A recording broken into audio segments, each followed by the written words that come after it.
ሰላም ወደ አድማጮቻችን ዛሬ በቪክቶር ዮኬሬስ ጉዳዮች ተመልሰን መጣናል። እንግዲህ ቪክቶር ዮኬሬስ ወደ ፕሪሚየር ሊጉ የመምጣቱ ነገር እርግጥ እየሆነ ይመስላል። አርሰናል ጠንከር ብሎ ይፈልጋል፣ ማንቸስተር ዩናይትድ፣ ቼልሲ ይፈልጉታል።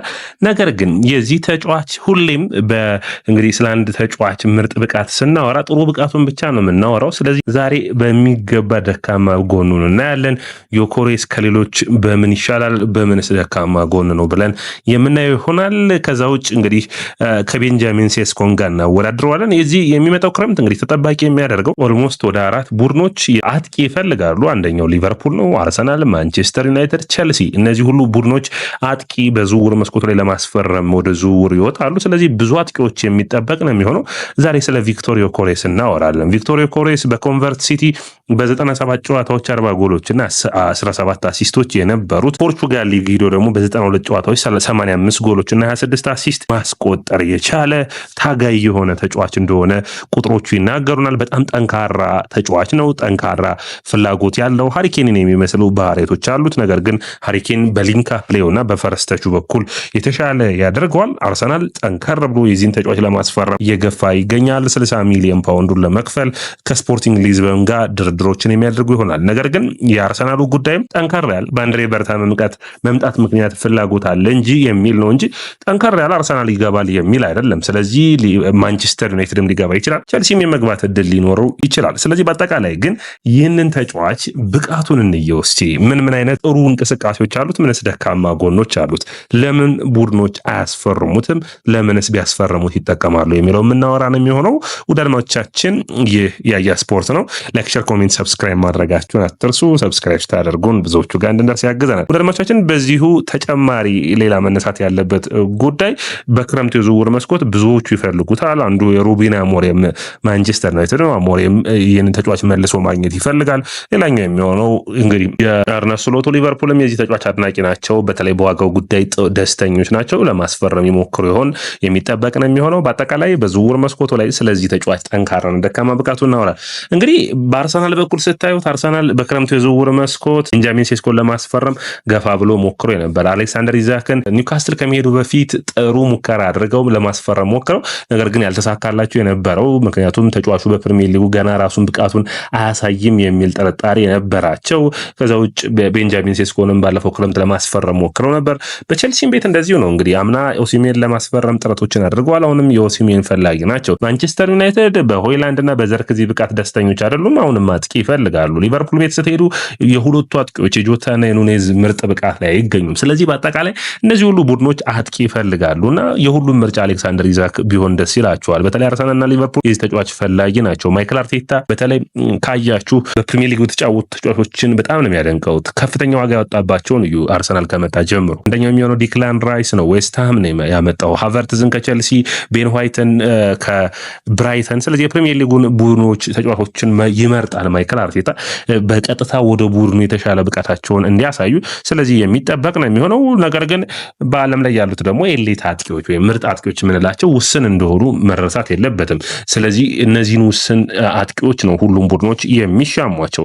ከነዛ ውስጥ ደግሞ አንዱ ቪክቶር ዮኬሬስ ነው። በ92 ጨዋታዎች 85 ጎሎችና 26 አሲስቶችን አስገራሚ ቁጥር ነው ለአድማጮቻችን። አስገራሚ ቁጥር መሆኑ ብቻ አይደለም ግን በኤክስፔክትድ ጎሉ የተሻለ ጎሎችን ማስቆጠር የሚችል ነው። ይህ ደግሞ አጥቂን አጥቂ የሚያስብለው ከሚጠበቅበት ጎል በላይ ማስቆጠር ሲችል ነው። አሲስት ማድረግ የመቻል አቅሙም ሌላኛው መነሳት ያለበት ነው። ሁሉንም ብቃቱን ካያችሁት ያለው ፐርፎርማንስ ምንድን ነው ካላችሁ አንደኛ ከፖርቹጋል ሊግ ወደ እንግሊዝ ፕሪሚየር ሊግ መምጣት ምንም ጥያቄ የለውም። ጥያቄ ሊነሳበት የሚጠበቅበት ነው የሚሆነው። ካሉት አጥቂዎች ግን አንድ አይዛክ ብቻ ነው ፕሪሚየር ሊግ ላይ እየተጫወተ ያለው። ሌላኛው ሊያም ዴላፕ መነሳት የሚችል ይመስለኛል። ከፕሪሚየር ሊግ ውጭ የመጡ አጥቂዎች በፕሪሚየር ሊጉ ሲቸገሩ ያየን ነው። ዳርዊን ኑኔዝ ኦልሞስት ወደ 100 ሚሊዮን ዩሮ አካባቢ ወጣበት ነው። ሊቨርፑል 3 እና 4 ዓመታትን ነው ለመክፈል የፈጀበት። ከሌሎች ሀገራት የመጡ ሊግ ከጀርመን የመጡትንም ሲቸገሩ አይተናል በፕሪሚየር ሊጉ። ስለዚህ ፈተና ነው የሚሆነው። ሜቢ ለማንቸስተር ሲቲ መርሙሽንና ሃላንድን ከጀርመን ሊግ ላመጣው ጥሩ ብቃታቸውን እያሳዩ ይገኛሉ። 30 የዘንድሮ ውድድር ዓመት የቪክቶር ዮኬሬስ ጎሎች 12ቱ ፔናልቲ ናቸው።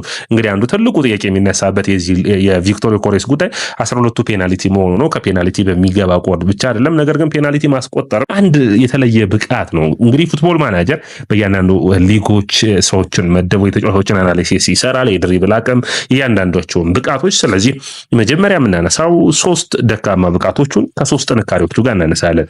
3ቱ ደካማ ብቃቶቹ ምንድን ናቸው ካላችሁ ጠንካራ ጎኑን አንድ፣ ደካማ ጎኑን አንድ እያደረገን እንጥቀሰው። ኤሊት ፖቸር አጥቂ ነው። በቃ ኳስ ካገኘ ሳጥን ውስጥ የማይምር አይነት አጥቂ ነው። ጎሎችን አጋጣሚዎችን በሚገባ ማስቆጠር የሚችል ነው።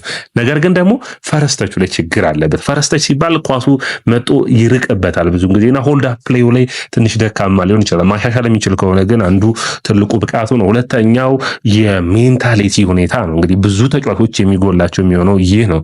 አርሰናል ከካይ ሃቨርትዝ ትልቁ የሚጎለው ነገር ይህ ነው ማለት ይቻላል። ማንቸስተር ዩናይትድ ውስጥ ዘርክዚን ስታዩት አላችሁ ያለው ሜንታሊቲ በጣም ልዩነቶች አሉ።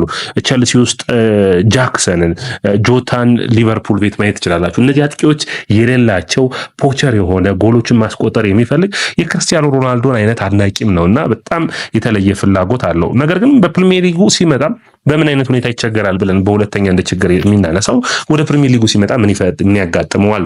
አንደኛ በፖርቹጋል ሊግ ያጋጠመውን የእድሎችን መስጠት ወይም ደግሞ ስፔሶችን የማግኘት ጉዳይ በፕሪሚየር ሊጉም ላያገኝ ይችላል። ሁለተኛ በዳይሬክት ፕሌይ እነዚህ ቡድኖች አሁን የጠቀስኩላችሁ ሁሉም ፍላጎታቸው ኳሱን ተቆጣጥረው መጫወት እንጂ በቀጥተኛ ኳስ ብቻ የተመረኮዘ ጨዋታ ላያደርጉ ይችላሉ። ስለዚህ ተከላካዮቹ ጠንካራ ሆኖ ፈታኝ ሊሆኑበት ይችላሉ። አሁን በዚህ አንጻር ከቤንጃሚን ሴስኮ ጋር እናወዳድረው። ከቤንጃሚን ሴስኮ ጋር ሲወዳደሩ ሁለቱ አጥቂዎች ምን የተለየ ብቃት አላቸው ብላችሁ ካያችሁ ቤንጃሚን ሴስኮ በሁሉ ነገር የተሟላ አጥቂ ይመስላል። ነገር ግን አሁንም ቢሆን ቁጥሮቹ ከፍ ያለ አይደሉም። ቪክቶር ዮኬሬስ ደግሞ በአንድ ብቻ በጣም የላቀ ብቃት ያለውን ጎሎችን ማስቆጠር ላይ ቤንጃሚን ሴስኮ ሜትር ከ92 ላይ ነው ቁመቱ። የአየር ላይ ኳስ ማስቆጠር ይችላል። በግራ እግሩ በቀኝ እግሩ ከሳጥን ውጭ መምታት ይችላል። ሹቱ ማድረግ ይችላል። በተለይ ደግሞ የቆመ ኳስ ልዩነት አላቸው ወይም ደግሞ በአየር ላይ የሄዲንግ የመግጨት አጥቂ አንዱ ሚናው ነው። ቪክቶር ዮኬሬስ እዚህ ጋር ነው ችግር የሚያጋጥመው። ከ68 ጨዋታዎች ውድድሮቻችን ማስቆጠር የቻለው አንድ ጎል ብቻ ነው። ከ68 ጨዋታዎች አንድ ጎል ብቻ ነው በአየር ላይ በጭንቅላት ማስቆጠር የቻለው። ቤንጃሚን ሴስኮ በዚህ የተሻለ ሆኖ ይታያል። ነገር ግን ሁሌም ለሁሉም ቡድኖች ፈታኝ የሚሆነው ቤንጃሚን ሴስኮ የነገ አጥቂ ነው። ከዛ ውጭ በዚህኛው ደግሞ ቪክቶር ዮኬሬስ የሚባል አሁን ማስቆጠር የሚችል አጥቂ አለ። ስለዚህ ሁለቱን ማወዳደር ነው የሚሆነው። ቤንጃሚን ሴስኮ በሙሉ ብቃቱ ካያችሁት ወደ ሃላንድ የሚመስል ባል ያለው ድሪብል ማድረግ ይችላል። ወደፊት መሄድ የሚችል አቅም አለው። ጨዋታዎችን ማለፍ የሚችል አቅም አለው። ነገር ግን ሁሉ ጥሬ ዕቃዎቹ አሉት። ተገንብቶ ግን አላለቀም። ስለዚህ 1 ዓመት 2 ዓመት ጊዜ ሊወስድበት የሚችል ነው። ይሄኛው ደግሞ ጨራሽ አጥቂ ነው። በቃ ጎሎችን ማስቆጠር የሚችል ነው። በመጣበት የውድድር ዓመት ከ20 በላይ ጎሎችን የሚያስቆጥር ይመስላል። ነገር ግን እንደ ችግር መነሳት የሚችለው ደግሞ እዚህ ጋር አሁንም በፕሪሚየር ሊጉ ያሉት የስፔስ ሁኔታ የፕሪሚየር ሊጉ ክለቦች በጣም ወደኋላ ፈግፍገው የሚጫወቱ ናቸው። ስለዚህ እዚህ ጋር ጠንክሮ መስራት የሚጠበቅበት ነው። አሁን ለምሳሌ ይሄ ነው የምትሉትን ብቃቱን በምታዩበት ጊዜ አሁን ብዙ ጊዜ የምናነሳው ማለት ነው የኪሊያን ምባፔ ስታዩ ምን ትዝ ይላችኋል ተባሉ? ፍጥነቱ ነው አይደለ? ከተከላካዮች ጀርባ ፈጥኖ አቅጣጫ ይዞ ሹት አድርጎ ማስቆጠሩ ነው። ሁለተኛው መጥቃት የምንስለው ሃላንድ ነው። ሃላንድ ሲባል ፓወርፉል የሆነ ኖርዌያዊም ነው። ከዛ ውጭ ቫይኪንጎቹን የሚያስታውሷችሁ ደረማምሶ ማለፍ የሚችል ጎሎችን ማስቆጠር የሚወድ አይነት ተጫዋች ነው። ሌሎችንም መጥቀስ ትችላላችሁ እንደዚሁ። ነገር ግን የቪክቶር ዮኬሬስ ደግሞ ምንድነው ሳጥኑ ውስጥ የመጨረስ አቅሙን የተሻለ አቅም የሚሆነው። ስለዚህ አቅሙን በሚገባ መጠቀምም ያለበት ይመስለኛል ቪክቶር ዮኬሬስ። ስለዚህ በሳጥኑ ውስጥ የሚፈጥሩት ሁኔታ ለምሳሌ በቻምፒዮንስ ሊጉ ከገብርኤልና ከሳሊባ ጋር የተፋለመበት መንገድ የሚታወስ ነው። እንዴት መፋለም እንዳለበት የሚያውቅ ይመስላል። በዛ ላይ ጃኮብ ኪቪየር ከገባ በኋላ ተቀይሮ ነገር ግን በቀላሉ ይዞት ነበር። ስፔሱን አልሰጡትም ነበር። ጃኮብ ኪቪየር ተቀይሮ ከገባ በኋላ ግን በቀላሉ ለማስቆጠር ጥረት አድርጎ ፖሉ እንደመለሰበት የምታስታውስ ነው። ስለዚህ በፕሪሚየር ሊጉ ቢመጣ 20-30 ጎል የማስቆጠር እድል ሊኖረው ይችላል። ስለዚህ እነዚህ ቡድኖች በሚገባ ይፎካከሩታል። ለምሳሌ እስኪ የአርሰናልን እንየውና ለአርሰናል ቪክቶር ዮኬሬስ ይሆናል ወይ ብለን መጀመሪያ እንየው። ቪክቶር ዮኬሬስ እንግዲህ ለአርሰናል ይሆናል ወይ ብለን ካየ ነው 55 ጎሎችን አርሰናሎች አስቆጥሯል። ከነፃ ጨዋታ ወይም ማለትም ከግልጽ ጨዋታ ከኦፕን ፕሌይ 41 ጎሎችን ከቆሙ ኳሶች 14 ጎሎችን በጭንቅላት 24 ጎሎችን በቀጥተኛ ወይም ደግሞ ከዳይሬክት ፕሌይ ደግሞ 10 ጎሎችን አስቆጥሯል። አርሰናል እንዳጠቃላይ ካስቆጠራቸው 41 ጎሎች ውስጥ 26ቱ ስፔስ ሪዲንግ ነው። ስለዚህ 1/4ኛው እድል ሊኖረው ይችላል። አርሰናል ከሚያገኛቸው ከግልጽ እድሎች ተመልሶ ማጥቃት ጎሎችን ማስቆጠር የሚችልበት እድል ሊኖር ይችላል። ነገር ግን ይህ ተጫዋች ከዚህ ብቻ በሚገኙ ጎሎች እና እድሎች ጎል አስቆጣሪ ሆኖ መቀጠል የሚችል አይመስለኝም። 14 ጎሎችን ከቆሙ ኳሶች አርሰናል ሲያስቆጠር 25% ማለት ነው። አርሰናል እንግዲህ ከነዛ ውስጥ እንግዲህ ሁለቱ ፔናልቲ ናቸው። ፔናልቲ ማስቆጠር የተሻለ ተጫዋች ይሆናል። በዳይሬክት አታክም ጥሩና የተሻለ ብቃቱን ማሳየት የሚችል ነው። 10 ጎሎች አሉት አርሰናል። ስለዚህ በእነዚህም ስፔሶችን መሸፈን የሚችል ነው።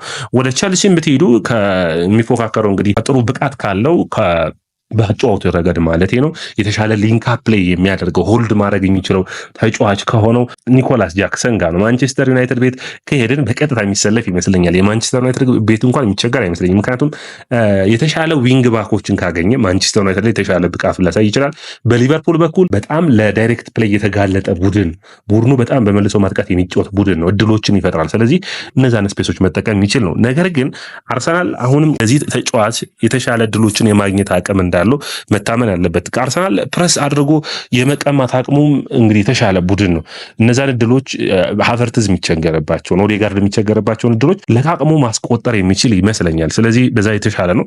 ከቆሙ ኳሶች ግን ያው አሁንም ቤንጃሚን ሴስኮ ተመራጭ ሊሆን ይችላል። በመጨረሻ ልናቀርብ የምንችለው ግን ከየትኛውም ሊግ ነው ፔፕ ጋርዲዮላ በማንቸስተር ሲቲ ቤት ሃላንድን ወደ አጨዋወቱ ያስገባበትን መንገድ በማየት ሁሉም ቡድኖች ቪክቶር ዮኬሬስን በሚመለከት ቅርጻቸውን መለወጥ የሚችሉ ይመስለኛል። በተለይ 3 መንገዶችን ማየት ይጠበቅብናል። ሃላንድ ከመምጣቱ በፊት ማንቸስተር ሲቲ በነ ዲብሩይና እና በፎደን ፎልስ ናይን በጣም ምርጥ የነበረ ቡድን ነው። ነገር ግን ሃላንድን ካመጣው በኋላ አጨዋወታቸውን ቀይሯል። አንደኛ የነበረው ምንድነው ሃላንድ በመጣበት ዓመትም አስደማሚ የነበረ 3 ዋንጫ እንዲያነሳ ያደረገው ፔፕ ጋርዲዮላ ከነበረው ወጥ አይነት አጨዋወት ራሱን እንዲቀይር ያደረገው አንደኛ በሃላንድ ዙሪያ ቡድኑን ለመገንባት መሞከሩ ነው። ሌሎች ተጫዋቾችን ክፍተት ቦታ እንዲፈጥር ያደርጋል። የሃላንድ ኳሱን ጨዋታው ላይ መኖር ሁለቱ ተከላካዮች ሃላንድን ለመያዝ ይሞክራሉ። ዮኬሬስ የሚመጣ ከሆነ ተከላካዮቹ እሱ ላይ ሲያተኩሩ የመስመር ተጫዋቾቹ ይጠቀማሉ። አርሰናል ቤት ሳካና ማርቲኔሊ የተሻለ ፐርፎርም እንዲያደርጉ ቪክቶር ዮኬሬስ ወደ ኋላ ገባ ብሎ እድሎችን መፍጠር የሚችል ነው። ከተከላካዮች ጀርባ መሮጥ ይችላል። የአጥቂዎች ተጽዕኖ ደግሞ የተሻለ የመስመር ተከላካዮቹን ለማገዝ እንዲወጡ ያደርጋል። ቪክቶር ዮኬሬስ ላይ እንዲያተኩሩ ያደርጋል። ስለዚህ የመስመር ተጫዋቾቹ አንድ ለአንድ የመገናኘት እድልን ይፈጥራል። በጣም የተሻለ እድልን ማለት ነው። ሁለተኛ ኳሱን ይዞ መቆየት ላይ ነው። አሁን እዚህ ጋር ትንሽ አከራካሪ ነው። ሃላንድ ኳሱን ይዞ መቆየት ይችላል። ያ እድሎችን ሲፈጠር ይታያል። በማንቸስተር ሲቲ ቤት ቪክቶር ዮኬሬስ አሁንም እንደነገርኳችሁ ፈረስተቹ ላይ ችግር አለ። ነገር ግን ያንን በሚገባ ማከናወን የሚችል ከሆነ ኳሱን ይዞ መቆየት የሚችል ከሆነ የመስመር ተጫዋቾቹ የተሻለ የማጥቃት እድልን እንዲፈጥሩላቸው የሚያስችል ነው። ሳካ ማርቲኔሊን እድሎችን ይፈጥራል በዚህ አጋጣሚ ማለት ነው። ሌላኛው ግን የአንድ ለአንድ ግንኙነት ተከላካዮች እሱን ለማጥፋት ሲባል ዋን ቱ ዋን ወጣ ብለው ይጫወታሉ። ስለዚህ በግልጽ እድሎች ይፈጠራሉ። ከኦፍሳይዱ ትራክ ወጥቶ ደግሞ በመልሶ ማጥቃት ቡድኑ እንዲያጠቃ ደግሞ የሚያግዝበት መንገድ አለ። ስለዚህ በጣም የተለየ ቫራይቲ ሆነ የተለያየ አይነት የአጨዋወት ስታይል ይኖራል። የተለያየ አይነት ውጤታማነትን ሊያመጣ የሚችል ነው። በቀጥታ በመጣበት ዓመታት መጫወት የሚችል ነው። እድሜውን ግን አንዳንዴ መታየት የሌለበት ይመስለኛል። ምክንያቱም ይህ ተጫዋች ለረጅም ጊዜ መጫወት የሚችል ይመስለኛል። አንዳንድ ተጫዋቾች 26 ዓመታቸው ላይ ይታዩና እስከ 35 ይጫወታሉ። አንዳንዶቹ 20 ዓመታቸው ላይ ታይተው እስከ 30 ብቻ ተጫውተው ሊቀሩ ይችላሉ። ስለዚህ የዚህ ልጅ ብቃቱ አንዱ ምንድነው ራሱን መቆጣጠሩና ለብዙ ዓመታት የመጫወት አቅም ያለው ይመስለኛል። በእንግሊዝ ፕሪሚየር ሊግ ተፋልሞ ያንን ብቃቱን የሚያሳይ ከሆነ ለምሳሌ አርሰናልም ሌሎች ክለቦችም ከዚህ ተጫዋች ከ4 ዓመታት ወይም ከ8 ዓመት በላይ መጠቀም የሚችሉ ከሆነ የራሱን ብቃት እያሳየ በፕሪሚየር ሊጉ ተፎካካሪ ቡድኖችን ማድረግ የሚጠበቅበት ነው የሚሆነው። ነገር ግን አሁን እነዚህን ያነሳናቸውን ችግሮች በሙሉ አሌክሳንደር ኢዛክ የምታመጡት አርሰናል ላይ በእያንዳንዱ ቡድን ውስጥ መግባት የሚችል ነው። ምክንያቱም ሁሉም ክህሎቶች ያሉት ነው። ቪክቶር ዮኬሬስ ሲኖር ግን ራስን ቡድንን ቅርጹን ትንሽ መቀየር የሚያስፈልግ ይመስለኛል። አርሰናል ከሚጫወትበት መንገድ ከኮሌክቲቭ ከሆነ አጫወት ለወጥ ማለት ይጠበቅበታል። አርሰናል ሴስኮን የሚያስፈርም ከሆነ አጫወታቸውን መቀየር አይጠበቅባቸውም። ባለው አጫወት ይቀጥላሉ። ሴስኮ በሚቀጥሉት 2 ዓመታቶች ውስጥ የተሻለ ጎል አስቆጣሪ ሊሆን የሚችልበት እድል ይኖራል። ነገር ግን ዮኬሬስ ከመጣ የተሻለ ቡድኑን መቀየር ያለባቸው ያጨዋወት ስታይል ያለ ይመስለኛል። ይህ በአጠቃላይ ውጤታማ የሚያደርጋቸው ይሆናል ተብሎ ይታሰባል። ውድ አድማጮቻችን ይህ ያያ ስፖርት ነው። ላይክ፣ ሼር፣ ኮሜንት፣ ሰብስክራይብ ማድረጋችሁን አትርሱ። ያገኘነው ምንጫችን ዘ አትሌቲክስ ነው የዚህ ሁሉ መረጃ